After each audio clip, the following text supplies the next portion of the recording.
Considering home security? Consider this. For 140 years, ADT has helped stop more crime than any other home security company. The yard sign isn't just a sign, it's a line in the sand. It's no wonder 5 times more people choose ADT to protect their homes. Visit ADT.com to learn more. For license information and terms and conditions, visit ADT.com. This is the Best of Golic and Wingo podcast. A week from today, the big man comes to town. It is 1 week from Christmas, and we are ready to roll. Good Monday morning. Welcome in to another edition of Golic and Wingo on ESPN Radio and ESPN2. Delighted you are in the Santa Countdown with us. We're presented by Progressive Insurance. All phone guests will join us on the Shell Pennzoil Performance Line. Trey Wingo, Mike Golic Jr., and those watching on ESPN2 can certainly see that the big man is in the mood for the big man. Oh, without a doubt. I mean, Elf is playing all the time right now. I have the shirt that has Will Ferrell on it and the Elf suit that said, "Oh my God, Santa, I know him." Of course you do. It's a big week. Genuine excitement. It's a big week. It is. Christmas is one of those holidays that's so much more about the lead up once you get past a certain age than it is the actual day. Because, you know, at the point that we're all at, seeing the faces of kids light up when they get that morning and get that special thing as a part of it. Right now, it's the build up. It's the lead up. It's the anticipation. And Trey and I have gone through a lot more layers of it than you have, yes, by the way.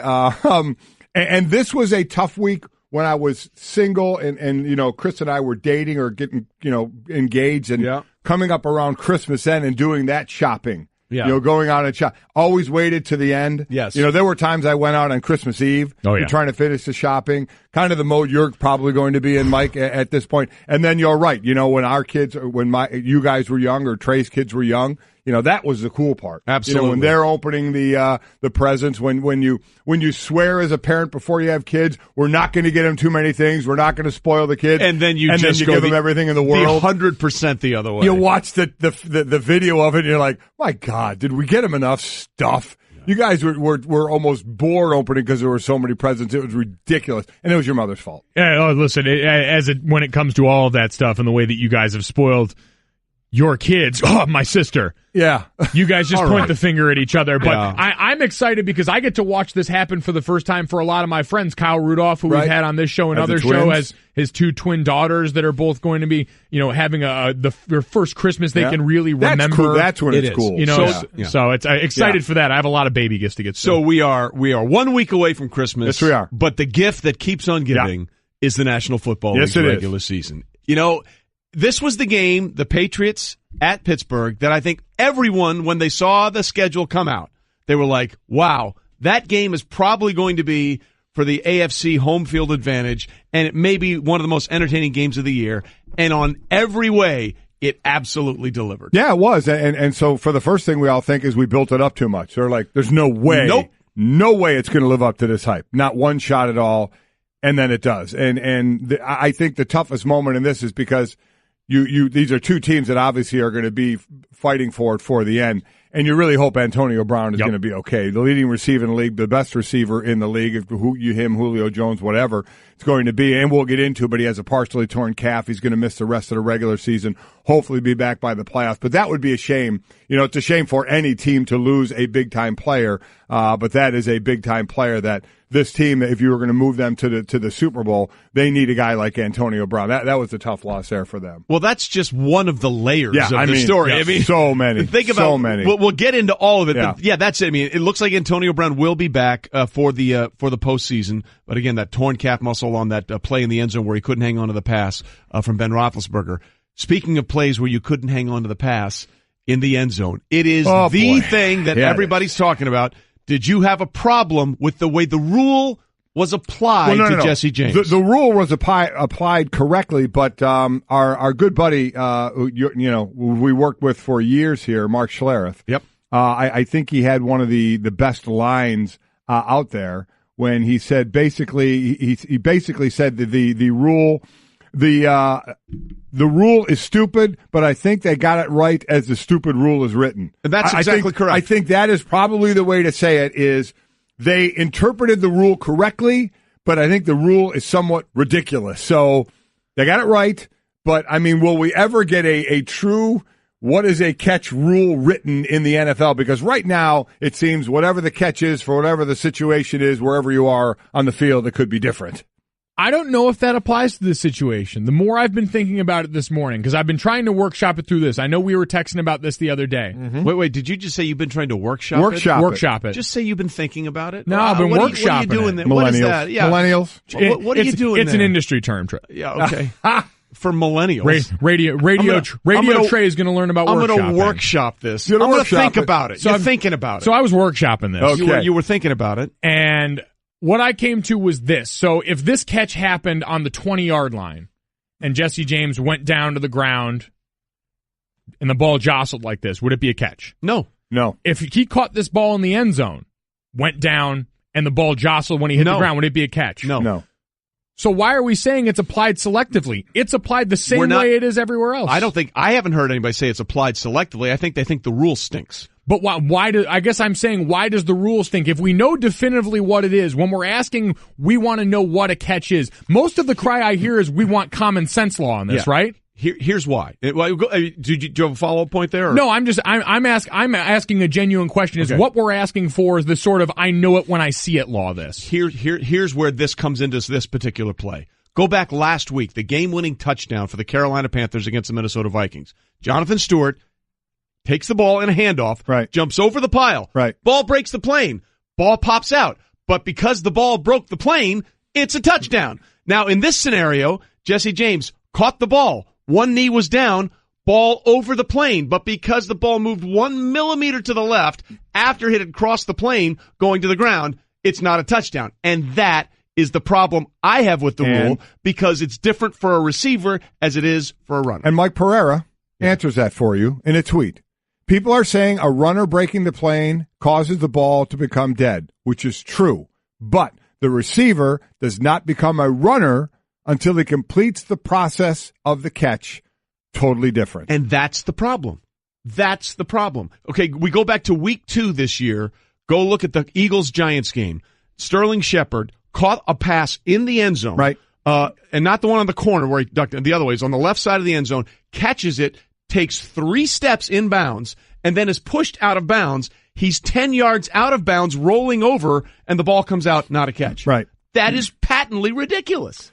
It is ridiculous. I agree. I think once you have maintained control of the ball and got your feet and become a running with the ball, in this case you're in the end zone, that it should be a catch and not have to go rolling out of bounds and sliding across the ground to see if you maintain a catch. But I don't know where they're going to change it, because then you're going to put it in the hands of the referee, right? If you're going to make it more of a gray line if you do that. Now it's going to be up to the official. I'm thinking, did he have it long enough, instead of what the league wants is we want a rule written that you can look at this play and say, this did not meet the rule, incomplete, rather than to say, well, did he take a couple of steps and then I know it's a few yards out of bounds and then he lost control. Rule says no catch, so it's no catch. And I guess that's what I mean in this is we have that. Like, everyone was very clear last night, and like you said, the stupid rule, we at least know what was happening. And what do we always say about officiating in a game when you were playing is you learn very quickly early in the game how the officials are going to call it, and then you adjust. So if we know exactly what they're going to call, then in theory players can adjust and fit that, right? That's all you're looking for is a set of rules and operational guidelines that you can work within. I feel like we're there now. If you want to tell me you want to revamp the whole process and clearly define what it is, I'm cool with that idea, but I'm not cool with what you talked about, which is the subjectivity of just saying, you know what, call it a catch when it looks like a catch. Remember, because I know I there are people saying, is it a catch in a bar in a flag football game, and using that. Well, then it depends in a bar. How many drinks did you have? Or in a flag football game, are you family or are you not? I mean, I'm using that as an example. Then it's like a ref at different games could look at it differently. I mean, this goes back again, people, to 2010, Calvin Johnson. Yes. This is where this was born. Calvin Johnson making a catch in the end zone and the ball in his hand on the ground and it comes loose and they rule it incomplete. My biggest thing, Trey, was what you just said. Yeah. If you can show the difference to me of why a running back can dive over and as soon as the ball crosses the goal line, plays over. Doesn't matter what happens to the ball. And I look at Jesse James and I look at the ball. He had control of the ball as it crossed the goal line. Right. So I'm like, okay, my common sense says control the ball, cross the plane, touchdown. So, but they're making, as Mike Pereira, I just read, is making the distinction. That's what I was looking for. Well, they've made the distinction. Right. So it's just a matter of how much you like it or not. And to your point, Mike, I agree with you because I don't want to put it back on what the ref thinks in that particular game. You don't want to do that. And let me tell you what, the refs don't want to do Correct. that. Yeah. The refs don't want it like that either. They know they can say, okay, we didn't write this rule, but we're just enforcing a rule. Don't blame the messenger when I'm making the incomplete, sign. Because you know what happens when you take that out to the fullest extent and you let that law govern the land? You get the College Football Playoff Committee, and you get all of the complaints that people have had about that. Because I see it up here. Common sense says it's a catch. The way the rule is written says that it's not, and there's a gray area that can't be explained in words. That's what we had in the Alabama-Ohio State decision, where we had common sense says Alabama's the better football team of those two. But the way that all the rules were written around the committee says Ohio State and their body of work and their conference title and all these things that are supposed to matter should be in. And we advocated for a system that prioritized that subjective view of things. And that's what we get, is we still get a laundry list of complaints. And so all you do if you open this up is get a laundry list of different complaints. Well, that's fine, but I think a lot of people would like to know what a catch is and have a little more clarity about why it's different. I understand why the rule says it's different, but I think most people see it the same way. He had possession, it crossed the plane. That should be the end of the play. Well, and Mike Pereira is telling you the difference. Yeah. Are you just not buying the difference? No, do you just not agree with the difference? I agree that the rule was interpreted correctly. I just think it's a crappy rule. Okay, so what? Yeah. All right. So, but I know I understand your point on this, right? Mike Pereira is basically bringing us to the why. He is. So if you don't like the rule, I guess that's what I would say to everybody out there. What do you want as the rule? What do you do? How do you want to define it that is going to define it and not make it kind of up to the referee that day on what you think? I don't like the bar strategy. Yeah. Is it a catch if you're sitting in a bar and you think it's a catch? As I said, you ask the guy in the corner sitting on the corner of the bar who's had 10 shots or the guy at the other end who's had 1 shot, you might get a different answer. So let's take the bar let's take the bar equation out of it. I think you and I agree on this point. The same standard should apply for what happens to the ball, whether it's a runner or a receiver crossing the plane. I think I would like to go with that, but I don't. You know what's going to happen? There's going to be things thrown back at you as far as why it shouldn't be. But to be uniform, that was my first thought. Is if it's good for a runner, why can't it be good for a receiver? Jesse James had the ball when he crossed the goal line.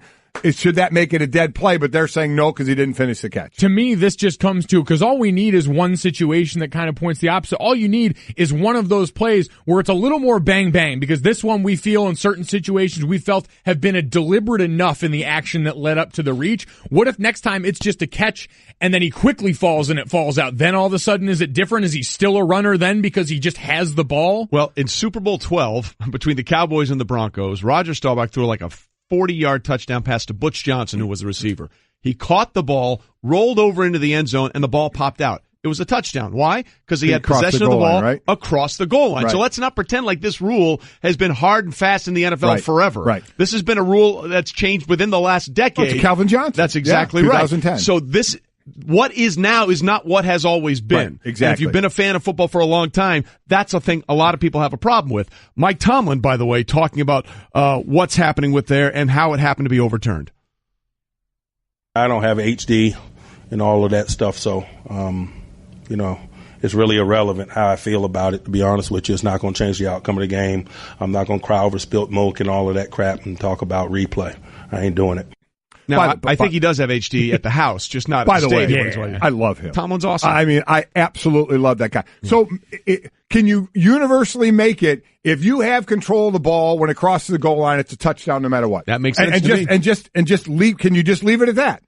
You know what? I don't. The way I look at it is this: is Trey's right. The rule has changed, and in my mind, I would like to think it's changed for a reason. That we've had enough events come up. Well, there you go, putting logic in an illogical situation. Well, because the point you made, and Trey, your recall of past events and the specificity is truly incredible. It is 10 minutes to Whop, and I'm an excellent driver. It is. It is gifted. But I would say is super.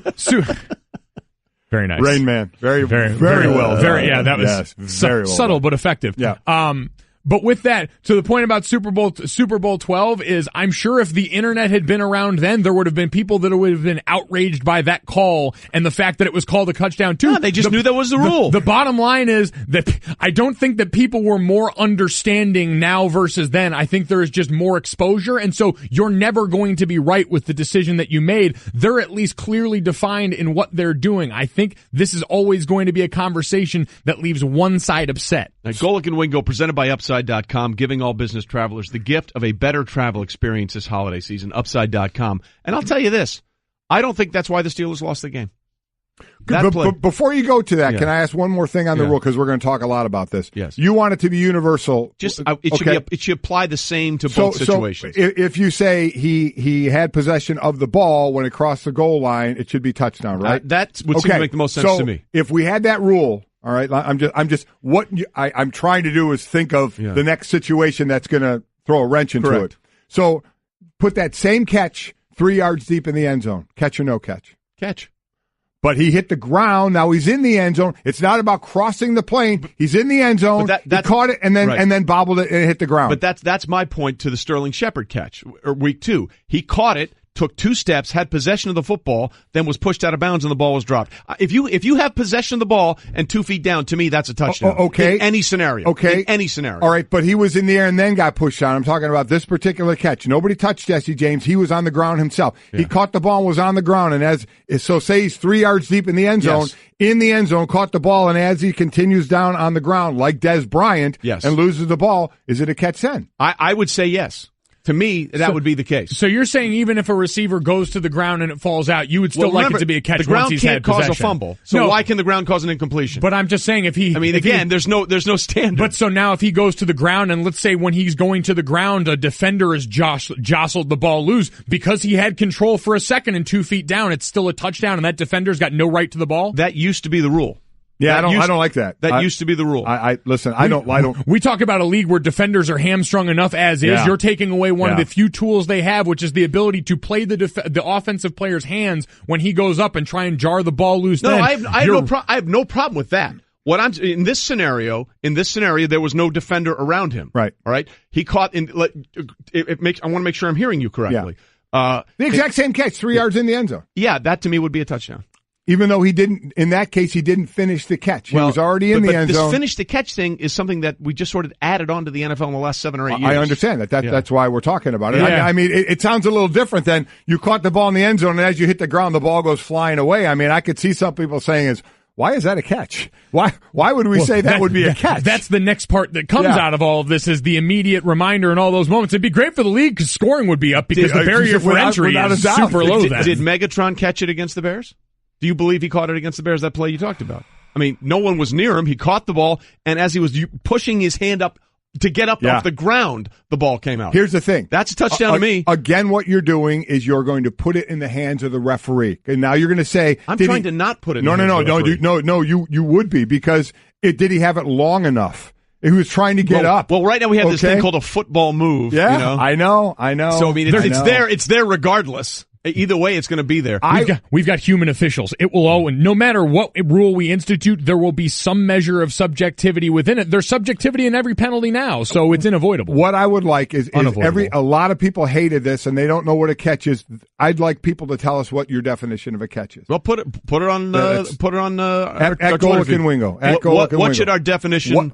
What's a catch? Yeah. And you know what? In all honesty, in this, as we look for solutions, the one group that I would love to have be able to define this, and we've heard this thrown out before, is a committee of former players, former receivers who come together and finally give us a definition, because that way, like we always hear about the CBA, you were a part of it and you told us what a catch is and what this is supposed to be. Have that group of guys in conjunction with officials and people come together and just define it once and for all so you feel like you have some role in it. Let's have some defensive players too. I mean, absolutely. If you're asking a wide receiver, what do you mean?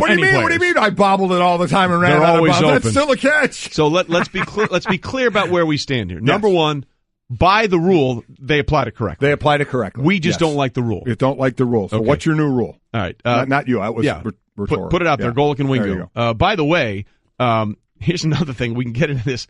I don't think that's why the Steelers lost the game. There you go. They had plenty of chances I mean, right before the touchdown drive to start that put the Patriots ahead, the ball was tipped at the line of scrimmage, and Sean Davis, it was right there in his hands. And, oh, by the way, there's no reason Ben Roethlisberger had to try and force that throw into Eli Rogers. On the fake spike, well, we definitely have a lot to get into with that game. That was a great game, and you're right. It always comes down to 5, 6, 7 plays, not one play. Yeah, the Steelers had more than enough opportunities to either send that game to overtime or win it outright, and they didn't. So everyone's looking at that play because of the controversy around it and the confusion about what is a catch and what isn't a catch. But don't kid yourself if you think that's the reason they lost the game. They had other opportunities, many of them, to seal that game. Golic and Wingo, the podcast. Trey Wingo and Mike Golic Sr. We roll on Golic and Wingo 1 week away from Santa's big day, where Santa Claus comes and fills every house with toys. Woo! We want to be clear on our position there. Hella Santa. Glad you're with us, Golic and Wingo on ESPN Radio and ESPN2. So we've talked a lot about the Patriots-Steelers game, and we'll do that more throughout the show. Yep. But there was another controversial finish in a game that happened basically on a rule. Yep. The Cowboys kept their playoff hopes alive, and the Raiders are essentially out of the postseason. Because late in that game, with the Cowboys up 3, Derek Carr in the final minute of the game on I think it was a third down play, trying to score the game-winning go-ahead touchdown. From the 8-yard line, he scrambles out to his right, dives for the pylon. Right. And as he's diving for the pylon, the ball comes loose, rolls into the end zone, and goes out of bounds. Touchback, Cowboys gain possession, kneel down, and win the game. So the question then becomes, how do you interpret the touchback rule as opposed to what we've been talking about all along, which is what is a catch and what isn't a catch? This one mystifies me a little bit because the defense, well, in this case, the defender did hit him as he was reaching and the ball came out, but nobody has possession of the ball. It goes out of the end zone, and somehow, now you would think I would like it because the defense gets it as a former defensive player, but I still have a tough time understanding that one. But I'll always say this. So if we don't like it, what should the rule be? And the first thing I brought up was, okay, if Derek Carr does that and doesn't get in, then you bring the ball, offense still gets it because nobody had possession of it, bring the ball back to the original line of scrimmage. But I don't know, Mike, what Pandora's box that opens up. Is if you know something like that's going to happen, wouldn't you be more apt to, would you throw it forward at one point? Or, we don't want the holy roller or anything like that from Kenny Stabler back in the day. But how would that change things if all of a sudden you made that the rule that it came back to the original line of scrimmage? Yeah, as much as of an anarchist as I am, I understand that doing that, because if you fumble it out of bounds, it just stays right at the spot it goes out of bounds. Right. If you fumble it forward now, we know that's against the rule because back of that. To the line of scrimmage, right? This seems like one where you could cauterize it pretty easily in the moment here. Again, I look at it and say, just because it's this idea that he's trying to do something good and isn't rewarded for it in the body of game doesn't really sell to me, because most penalties in the NFL are born off the backs of guys trying to do something good and not being rewarded for it if we decided it's against the rule. Well, that was just one of the controversial things in this game. The other one on the Cowboys' go-ahead field goal drive on a 4th and 1, Dak Prescott went for a sneak, and they had to bring out the chains, but that wasn't enough. Gene Steratore then brought out an index card to put between the chain link first down and the ball, and because Gene Steratore said the paper touched the ball, that was enough for them to give it a first down. And Raiders head coach Jack Del Rio wasn't really happy with how that went down. I don't want to get fined, okay? I'm not happy with the way things were done on a lot of different situations throughout the night. They did the best they could. I had a different viewpoint. I saw error. It was pretty obvious. Never seen error like that and it somehow turned into a first down. The error between the ball and the stick. That's just short. Okay? Goes the other way. Period.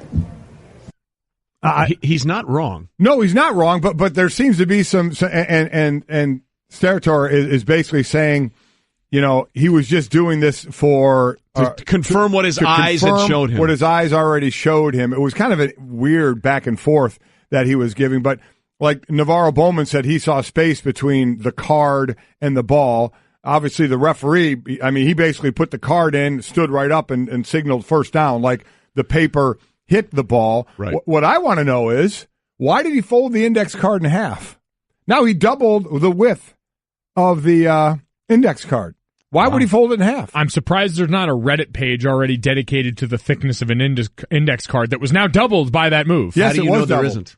How do you know there isn't? That is very true. I will deep dive onto that one after the fact. That was an interesting play, but again, he must have thought that the card touched the ball because again, he got up and immediately looked and signaled first down. There were those that say they saw space between the nose of the ball and the chain and that the index card didn't hit the ball. That was a weird scenario right there. Look, it was crazy, and that's just one of them. I mean, the fact that we had two games come down to these kind of rules in two of the biggest marquee games of the entire weekend is pretty amazing. And basically that's how that sort of signified that the Cowboys keep their playoff hopes alive, and then the controversial ending. Look, the NFL is the gift that keeps on giving because people can say, "Oh, we're down on the NFL." You know what? It was the most entertaining thing all Sunday. There's not even a question about it. Not even a question about it. It really was, and sometimes we found that the search for clarity definitely breeds more murky results than anything else. By the way, as our researcher Brett, who's getting tons of airtime today, Team Brett, we love you, big guy, points out it's the biggest index card controversy since the Oscars Best Picture from last year. Oh wow! I have to pull a bad man for that one. And since Miss America before that. Yeah, absolutely. Yeah. That's a good call. What did Steve Harvey say? I made it. I forget what the line was. I forget what it was. As he was memed into existence. It's been a rough stretch for index cards. Really getting a bad rap. And back to the rules. I think I have more of a problem with the ball fumbling out of the end zone than I do with the written catch rule. Golic and Wingo, the podcast. What a day, what a show, what a time. I tell you what, a great sports night last night. No doubt about it. 1, 2, 3, 4. I just saved hundreds of dollars by switching to Geico. I've never felt more alive. Disclaimer. Geico cannot guarantee you will feel more alive. You either possess functioning respiratory and circulatory systems, or you do not, or you are a zombie. If you are indeed a brain-starved zombie and you would like to save money on car insurance, the Geico legal team applauds your excellent life choices, even in your shambling afterlife. But we strongly encourage you to visit geico.com or download the Geico app. Please stay a minimum of 500 feet away from our large and presumably delicious brains. Geico. 15 minutes could save you 15% or more. Our next guest, Ian Begley, the ESPN Knicks reporter. Obviously, he's worked for the Daily News, has covered every team in New York for many, many years, talking, of course, about the return of Carmelo Anthony Saturday night. Ian, thanks for being with us. So the Knicks beat the Thunder in Melo's return. What was your take on how the Knicks as an organization handled Melo's return? I thought they did a very nice job with the tribute video during intros. I thought it was a very classy move by the organization. Carmelo Anthony certainly appreciated it. He said he didn't expect it, but he said that kind of thing goes a long way with him. He thanked team president Steve Mills and GM Scott Perry for handling it the way that they did. And I just wonder if or how things would have been different if Phil Jackson was still running the team at this point. Does Carmelo get that kind of tribute when he comes back here? Carmelo was actually asked that question after the game, and he said, listen, I'm moving on from that situation. I try not to think about it. But the look on his face told you that he was kind of wondering the same thing. You know, you said in the beginning of that answer that he didn't expect it. What did he expect?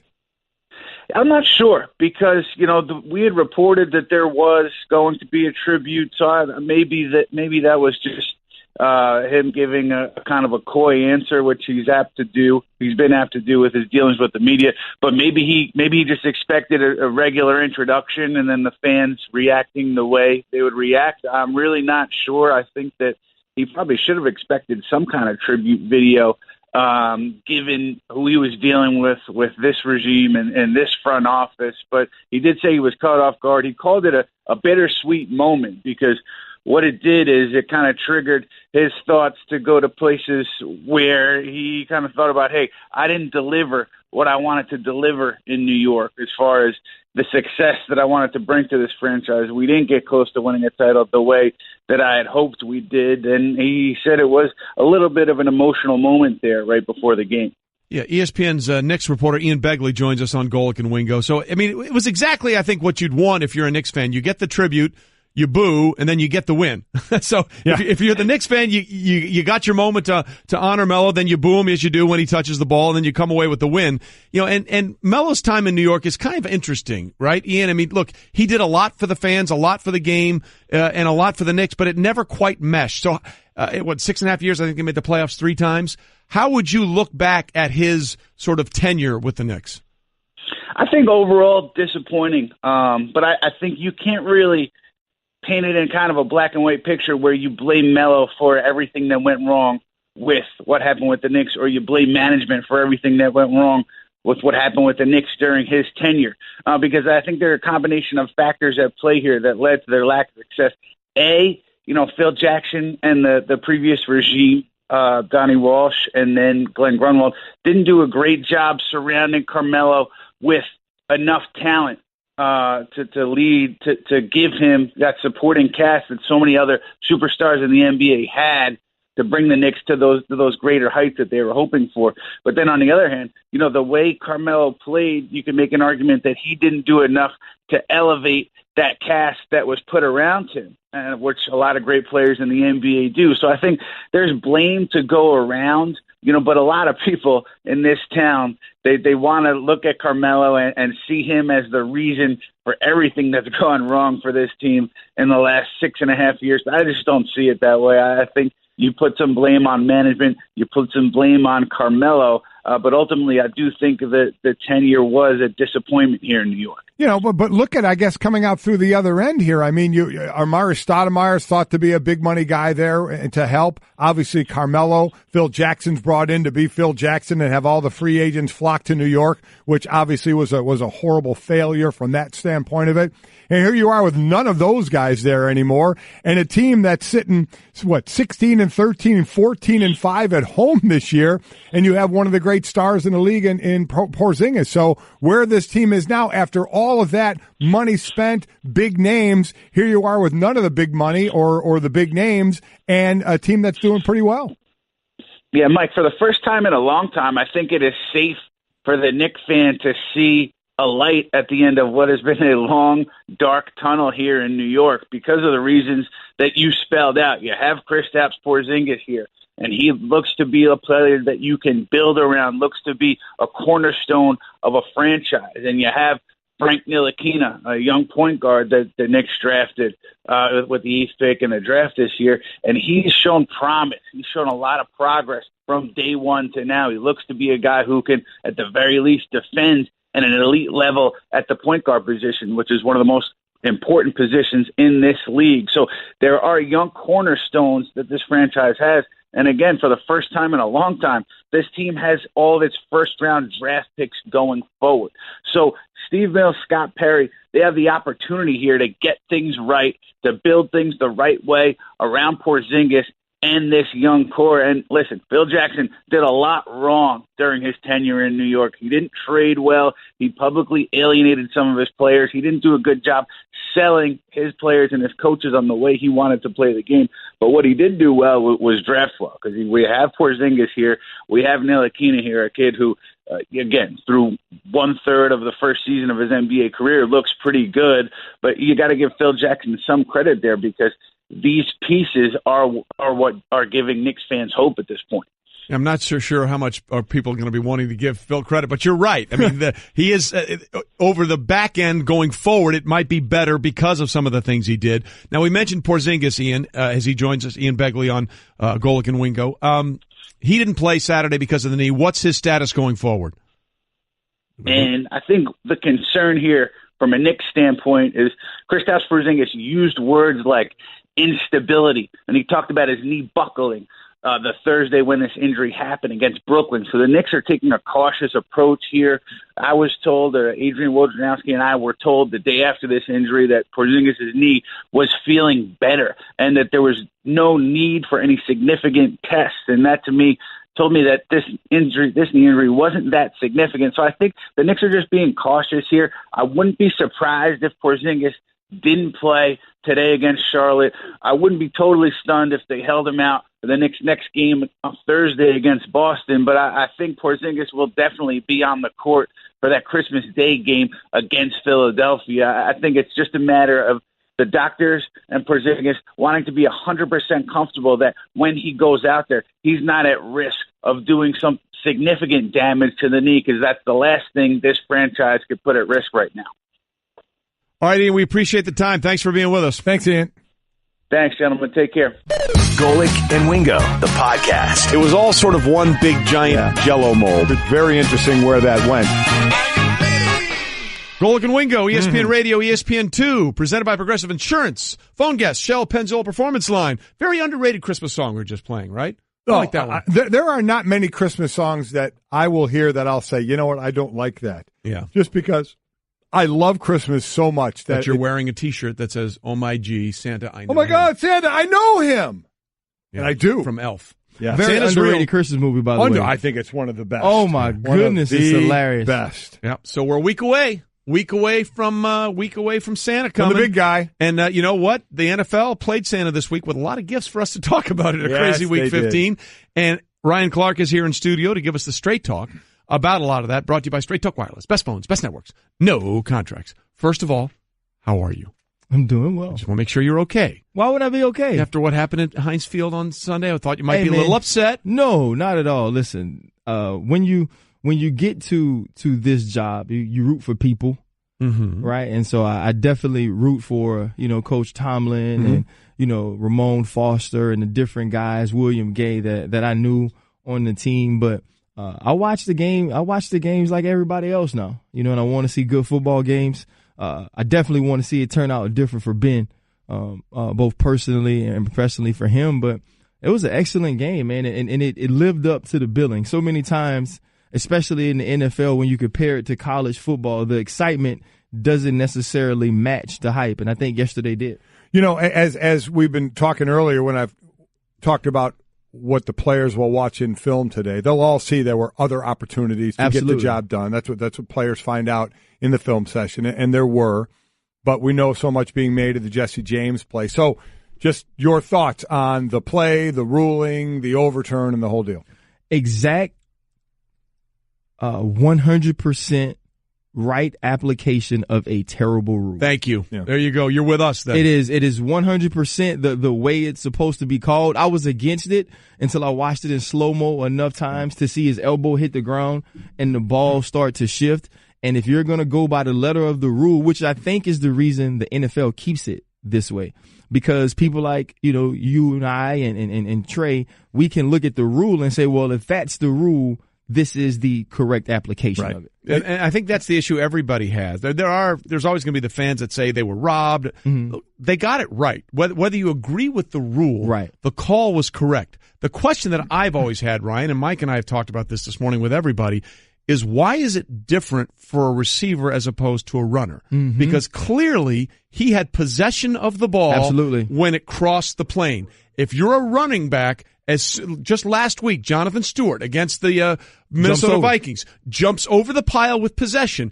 As soon as the ball comes out, it doesn't matter because the ball broke the plane. So do you think the rule needs to be adapted? Because this, again, people forget this has not always been the rule. This came in 2010, I believe it was. Yeah, Calvin Johnson. Yeah. The Calvin Johnson play. And before I let you answer, Ryan, this is what you brought up, Trey. Right. Mike Pereira, former head of officials, this is what he tweeted about that exact thing. People are saying a runner breaking the plane causes the ball to become dead, which is true. But the receiver does not become a runner until he completes the process of the catch. Totally different, Ryan. No, I agree with that explanation. Not because I think it's the right thing, because I think it's dumb, but because this is the way it's been ruled.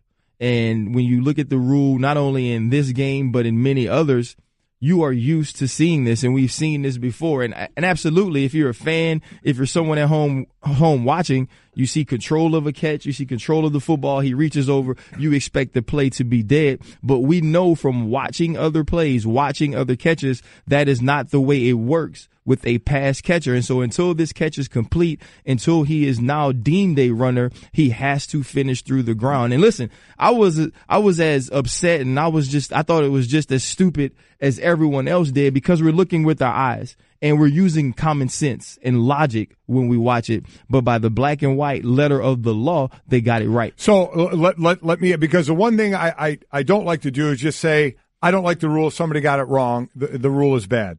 I need an option then of what a rule should be. And I know you were talking about the bar rule, right, guys, in a bar. And the reason I debunked that, in at least my opinion, by saying how many drinks in one guy you're asking may have had 10 shots, another guy you're asking that's a catch for that's sure. A catch. Meaning he caught it. Meaning that if it was by that, then it would just be the ref's interpretation, right. And we might get different decisions for different games. So you don't like the rule. Trey doesn't like the rule. It was interpreted like it was written. How would you like the rule to read? What should it be? Well, I had the, I guess, unfortunate or fortunate opportunity to be in the competition committee meetings when this was hot.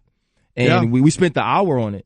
And this was the same year they brought in all these former receivers to talk about what a catch was. Yeah, they wouldn't shade that too much, would they? Yeah, exactly. A touch in our hand, it was a catch. Right. What would complete the catch? And we sat in there, and this ended up being the route it went and the way they decided to keep the rule, because I think it's the easiest to rule on. I think it's the easiest way to take out opinion and subjectivity and say, you know what? This is the actual letter of the law. If you see every former referee, every director of referees who tweeted about this or who answered this, they all answered it exactly the same way. And I think that's what's important to the NFL, that the people who make the decisions can answer it the same way. Be darned with whatever we think, but this is the way the rule. But what if they gave you the scepter? What if they said, you're making the rule? By the way, we have given you the scepter. We have. You now have the scepter. I've had the scepter. I had the scepter in this competition committee meeting, and had I had an answer, maybe we would still have this dumb rule. Like, honestly, you talk about it, and I would have ruled that a catch, right? I would have ruled that a catch. Based on what?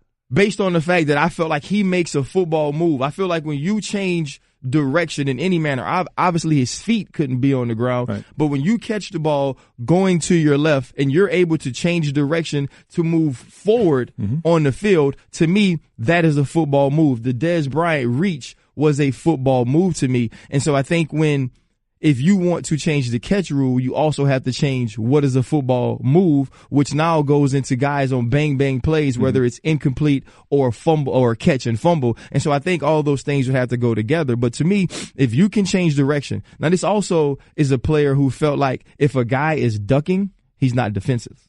Right? If a guy has decided to turn his shoulder to me and try to ball up and protect himself, he is no longer defenseless. And so those are things that I and the NFL disagree on. All right, Ryan Clark here with us in studio. I want to be clear about a couple of things. You read Mike Pereira's tweet, and he's absolutely right.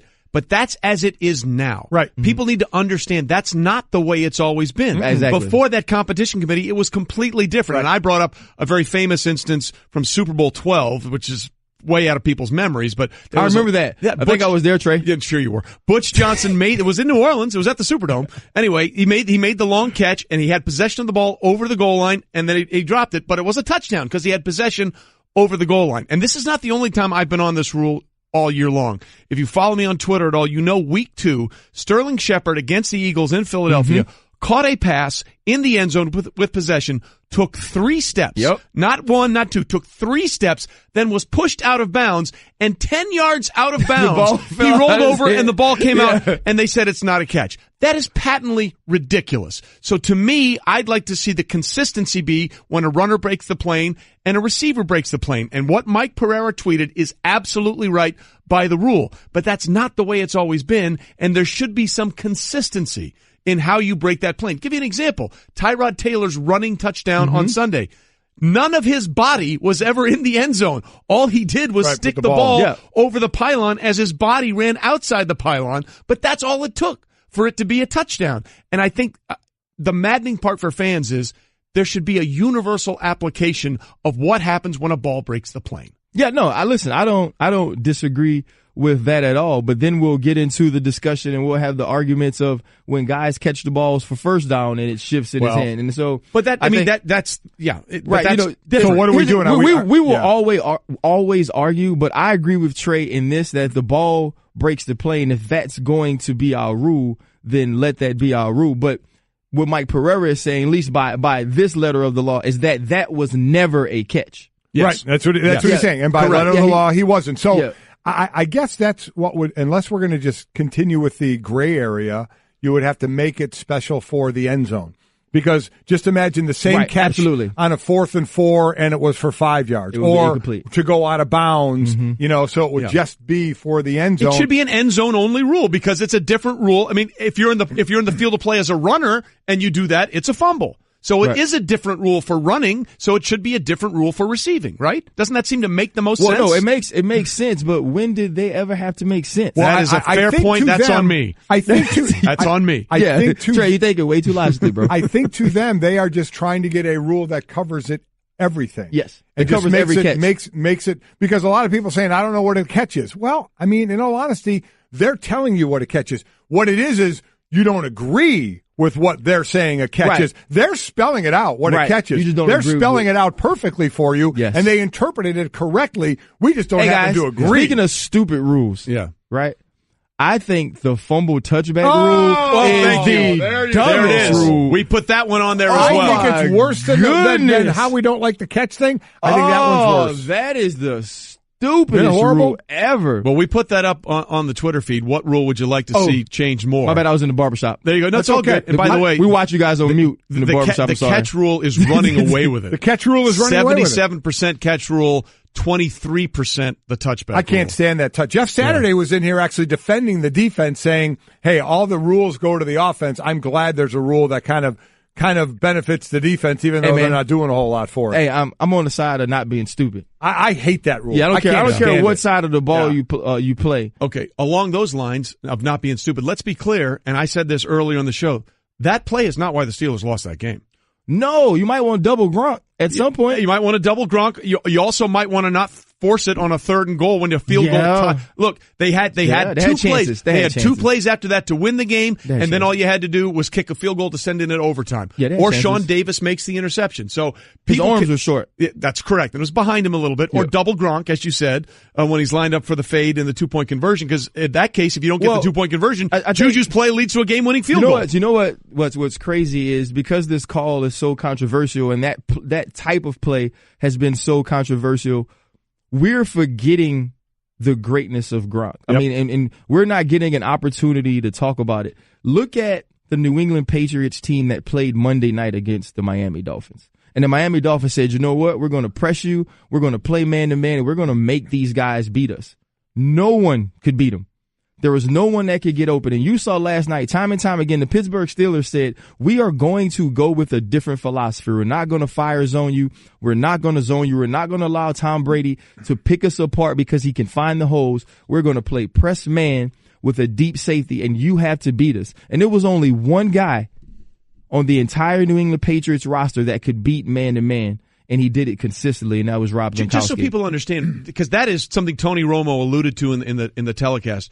That is the way Steelers have played defense forever. Butler now the DC, Dick LeBeau for all those years. How difficult is it for a team to do something that is completely the opposite of what they always do? 2010, which is the only time I've actually beat Tom Brady, which is unfortunate. Yeah. In 2010, we had some young DBs, Cortez, Allen, we had Curtis Brown, and so we decided to throw everything out the window, and we played Rover Man with Troy in the middle, me in the deep safety, and we played 2-man the entire game. We allowed James Harrison and Lamar Woodley to rush, and I believe we won that game 24-10.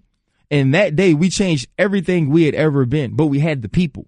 That was the first time we felt like we had the cornerbacks across the board to match up in that way. Cortez was about 6'2", and we actually put him on a young Rob Gronkowski at the time. They also had Aaron Hernandez, and we won that game. And I think they went back to that philosophy. And it's not necessarily difficult to change your mindset to do it, but it is difficult when you don't actually have the people. And Sean Davis is a guy who's played corner at Maryland. He played nickel. He also played free safety, and he had the skills. But Rob Gronkowski, and, you know, there are going to be some arguments, obviously, for guys like Tony Gonzalez and different guys.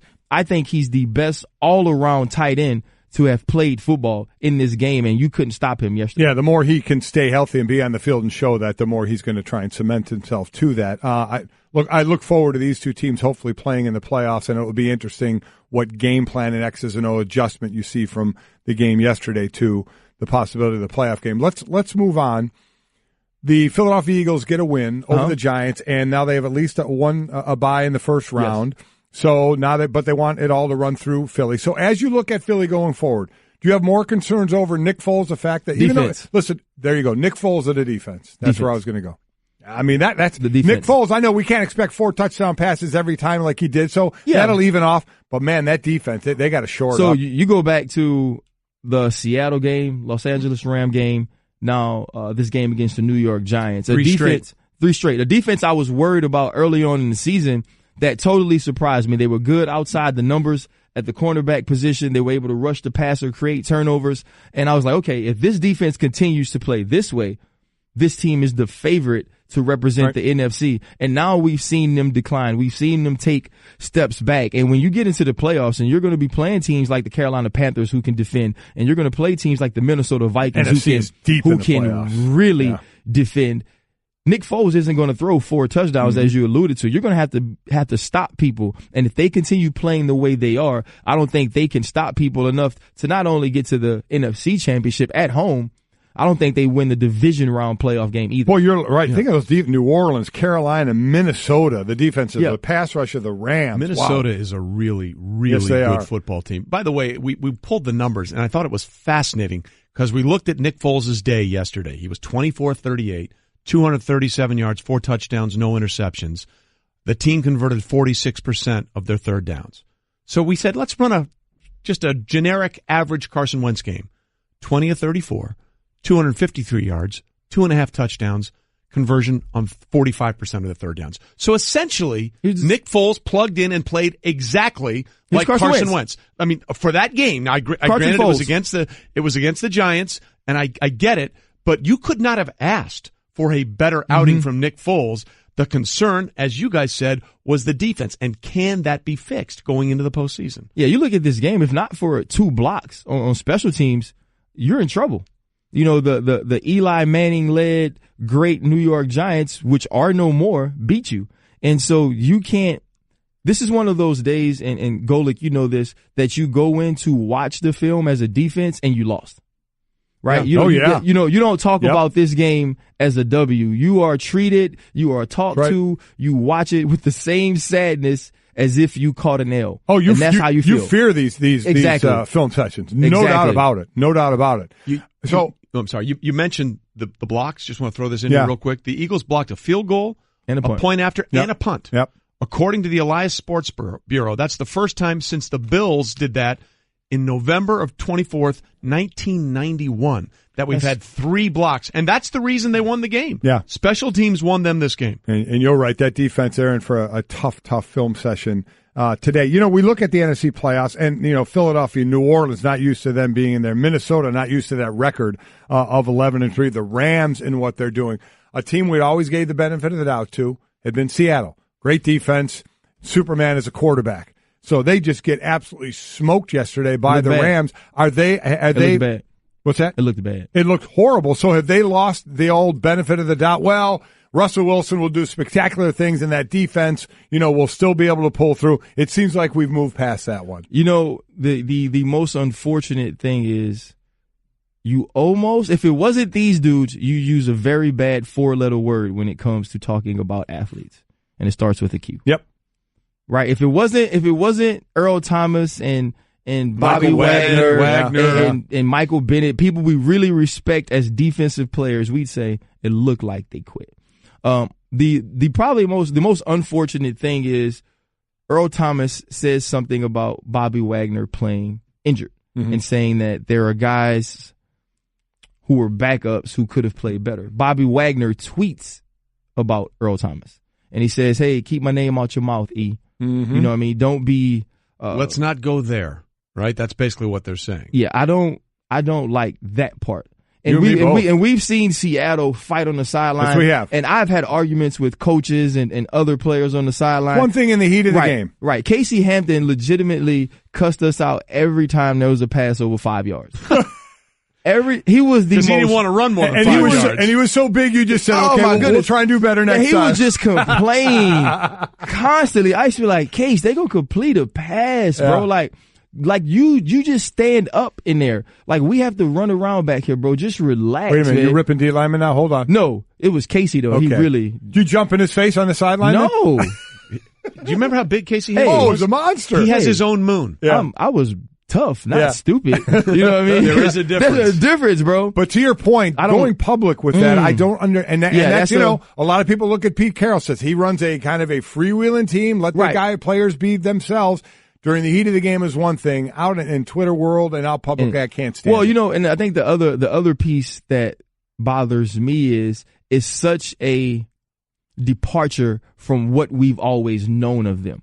The brotherhood, speaking of each other not as teammates and players, but as family. Mm-hmm. And that's the one thing about family. We can fight all the time, but we're not going to let anybody else know what's going on in our house, and you can't come into it. Okay, exactly. So the question then becomes, in that game in Seattle, did it tell you more about the Rams or more about the Seahawks? The Rams still, because this is a Rams team that this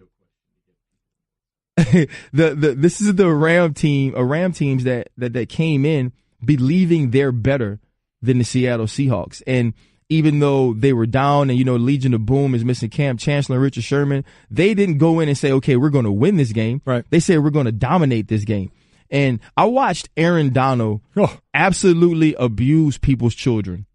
Like, there was people that's mamas were at that game. Can I tell you something? That took off their jerseys. Yeah. People just don't understand how good that guy is. I mean, he may be better at his position, and because of the position, you don't get the headlines. You don't see all that. I know where you're going with this. He may be better at his position than anybody else is at their position in the game of football. He's going to sign such a great deal. He's going to break all the banks. Oh my gosh, and deservedly so, man. Paid. Yep. Man, he's going to have a billboard in L.A. if he doesn't have one already. But when he's going to have whatever he wants. This is a dude I used to walk by, though, when he was in college, and I was like, I was like, this the kid. He's not physically imposing at all. This the kid nobody could block. He's under 300 pounds. He's just about 6'1". Yeah, it's unbelievable leverage. His leverage is ridiculous, and that leverage is going to get him that contract. My They're going to wish they had signed him before the season started. Absolutely. I go back to my son Mike when he was the right guard at Notre Dame the year they went to the title. That senior year, he played K1 Short at Purdue. He played against Aaron Donald at Pitt and Leonard Williams at USC. Great year. I mean, how'd that work out? Some D linemen coming fun. out. Wow. Yeah. Really impressive. So, again, just appreciate how, you're never going to look at him like a quarterback or a wide receiver or any of that, but just understand no one is dominating their position better than Aaron Donald is right now, and he's going to break the bank. He's also not a nice man on the field. He got the right attitude you want. He got the streak you want when you cross that sideline and go over into the field. RC, thanks for being with us. Thank you guys, NFL Live today, right? Yes, Sunday sir. best. We're going to get a Cam Newton Fez appearance for a second straight week. Hey, like you said, it's the brimless hat. It's certainly something. Yes, As it Tim is. likes to say, it's not an outfit, it's a costume. Golic and Wingo, the podcast. Let's not expect too much. There's only one person out there that's expecting way too much out of this guy too early. We know who that is. It's his father.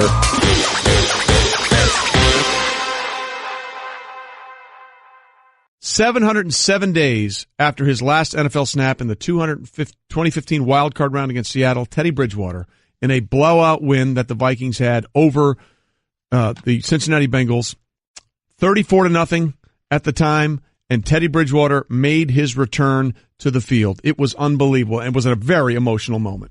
Yeah, it was cool to see. I mean, again, let's not start thinking about any kind of quarterback controversy. I mean, we've been kind of getting on Mike Zimmer the last few weeks of why he wouldn't just say Case Keenum is the starter for the rest of the year. And by the way, Case is the starter next week. Let's be clear about that. I mean, let's not get crazy on that one at all. He will be, but Case Keenum, by the way, went 20 of 23 for 236 yards with no picks. Is that good? I mean, he's just with a couple of touchdowns. So, let's end that. But that was good to see, and because all we did was hear about how we've heard about people getting hurt before, but outside of a head injury or a back injury, it's normally you blew out a knee, did that, but we've had a couple. That one, obviously Teddy Bridgewater a couple years ago, the Zach Miller one, where if you saw the video of Zach yesterday walking at the facility after the thought that he may have lost his leg with that injury on a touchdown catch with the Bears, but having Teddy come back and being able to see him go back on the field and just from what we heard of how bad that injury was, the ambulance had to get him to the hospital, kind of in the era of the Zach Miller, so he wasn't going to lose that leg. Just to have him come back and play again was fantastic. First pass, unfortunately, was an interception off a tip ball. Right. But nobody really cared about that. It was the fact that he's been the backup, he's been on the field, he had been one play away from going in and playing for the last couple of weeks. But to see him actually get on the field was a very cool thing. Yeah, it was a game against Washington where he made his return to the active roster, and they had the shot of him on the sidelines just breaking down because he thought he might never be back in this spot. Right. And again, you're exactly right. Had that emergency unit not been called, and I remember doing NFL Live that day, and when we heard they're bringing an emergency ambulance, because normally you can treat almost anything at the facility, any time of normal injury that happens. But remember, it was a non-contact thing. That leg and that knee just gave way. So had they not astutely got that thing there and quickly got it there, you're right, he could have lost the leg. And then to see him come back and show the emotions when he was just in a uniform, and then to see him on the field, the place went nuts. Yeah. It was amazing. Everybody in that stadium was going crazy. The sound, all his teammates were clapping on the sideline just to see him in the game. And after the game, here's what Bridgewater said: it felt like to finally be in a game again. It was great. It was even more. It was even better seeing Case leading the chant. Case is an awesome guy, and to see him standing behind me, it was just amazing. It really was, and it sets up a really unique situation. Yes, it does. Because all three of the Vikings quarterbacks that they have outside of their backup now, Sam Bradford, Case Keenum, Teddy Bridgewater, all three of them their contracts. Yeah, and I said this before, and I'll say it again. I wouldn't be bringing Sam Bradford back. No, I think Sam is moving on. I just don't trust he can play for me when he's missing games. I'm not being hit just because there's soreness there. I'm not putting anything into that. So to me, it's Case Keenum and Bridgewater. And you know what? Not a bad problem to have. No. When you like where Bridgewater was, beloved by his teammates, and now he's got a heck of a lot of rust to kick off if he's going to get back on the field.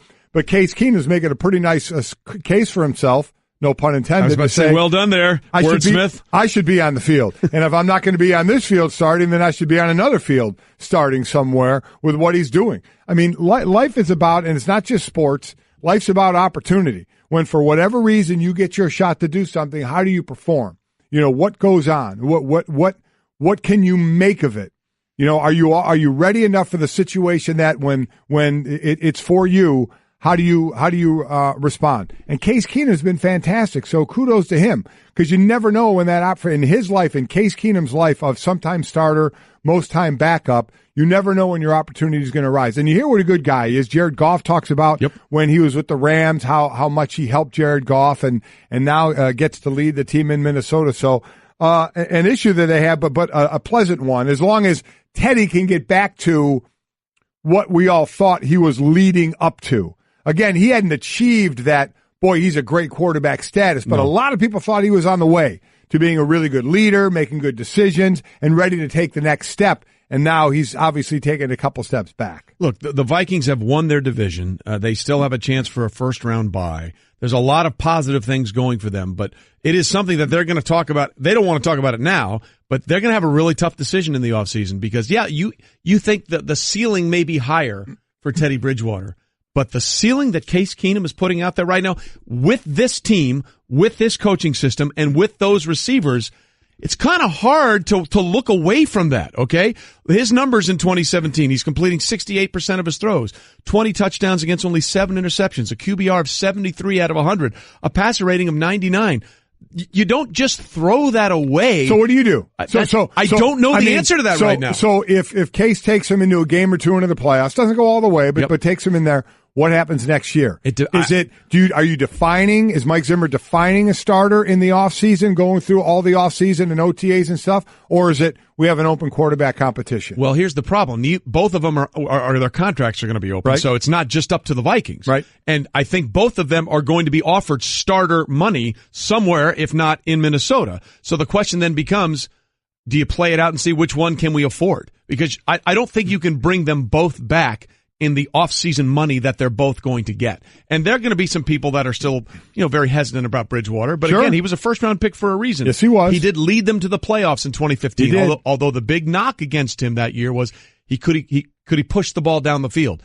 And that's what you're seeing with Case. You're seeing Case, too. You're getting that actual production out of him. It's going to be a really, it's something, as I said, it's a decent problem to have in the offseason. We'll talk about this a lot in March. They have a little more to take care of now during the regular season. But the question then becomes, how much do you believe in this team as it's presently constructed? Well, listen, because of the way the weapons, who would have thought you'd be saying Diggs and Thielen are maybe the best wide receiving combo in the game? Since Moss and Carter. You got Rudolph back as a big-time, I think he got his 8th touchdown. Yep. So back as a monster red zone threat again. And did a horrible icky shuffle, by the way. And listen, bad. But Friday he was going to be deactivated for this right. game. He was doubtful for this game with the ankle, had the high ankle issue, ends up playing. The O-line, we saw some effects last week when they were missing a few guys. They got a couple back, and it certainly played a lot better. And then because you have the defense you have, you're going to be in every game. This team is really good. They're when you talk really about good. When you talk about balanced, are they the most balanced team in the NFC? Is it the Saints that are the most balanced team in the NFC? The Rams,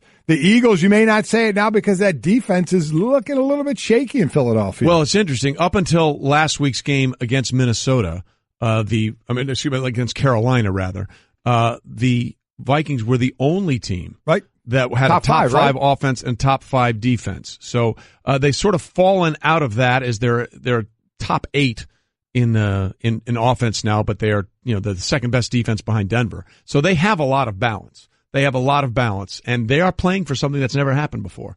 Super Bowl is in Minnesota, and the idea that they could just play their games if somehow they can get home field advantage, if the Eagles tend to stumble down the stretch. But they're going to get, because they've already beaten the Rams, right? They're in real good position to get the 2 seed and have at least one home game, then maybe travel somewhere else, and then figure out what happens. They're playing for something that's never happened, to play a Super Bowl in their home stadium. Again, lot to get to that, but there's a lot of things that you just like about this team. This has been the Best of Golic and Wingo podcast. Make sure to subscribe on the ESPN app, Apple Podcasts, and to listen every weekday morning at 6 Eastern on ESPN Radio, ESPN2, and the ESPN app.